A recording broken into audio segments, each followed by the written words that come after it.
আমরা যে আলোচনাগুলো করব, আমরা আগের পার্টে আলোচনা করেছি যে কিভাবে হোমিওপ্যাথিক এবং অ্যালোপ্যাথিক মানে দৃষ্টিকোণ থেকে রোগ বা সিমটোমোলজি।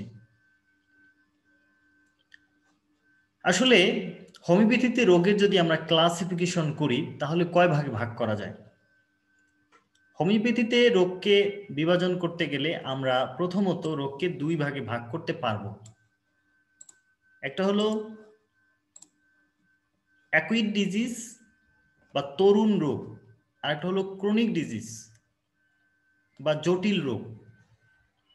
যখন আমরা এই তরুণ রোগ এবং জটিল রোগ কথাটা আলোচনা করব বলবো, তখন হোমিওপ্যাথিক এবং অ্যালোপ্যাথিক বা অন্য পন্থার যে থিওরি আছে সেগুলো আমাদের মাথায় রাখতে হবে, যাতে করে আমরা তাদের সাথে মিলে না যাই।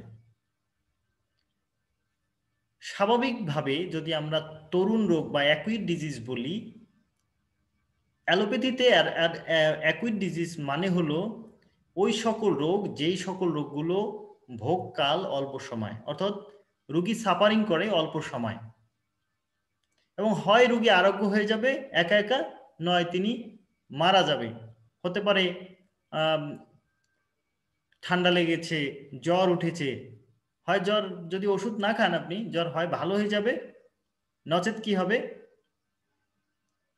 রোগী মারা যাবে। এবং আপনি যদি চর্মরোগ আজকে দেখা দিল, 2-4 দিন পরে ভালো হয়ে গেল, এরকম যদি কিছু হয়, ধরুন আপনি একটা ফোড়া হয়ে গেছে, এই ফোড়াটা যদি 5 বছর হয় তাহলে এটা অ্যালোপ্যাথিতে ক্রনিক ডিজিজ হিসাবে বিবেচনা করবে। অর্থাৎ কি, ভোগকাল যত বেশি, যদি বেশি হয় তখন এটাকে ক্রনিক ডিজিজ বলে, আর ভোগকাল যদি কম হয় তাহলে এটাকে অ্যাকুইট ডিজিজ বলে স্বাভাবিক অর্থে। কিন্তু হোমিওপ্যাথিতে অ্যাকুইট ডিজিজ এবং ক্রনিক ডিজিজ হতে গেলে কিছু শর্ত হতে হবে। তাহলে আমরা তো প্রথম বুঝেছি যে অ্যাকুইট ডিজিজ মানে হলো স্বাভাবিক অর্থে যেটা আমরা অ্যালোপ্যাথিতে পাই, যে রোগীর যদি ভোগকাল কম হয়, সাফারিং এর সময়টা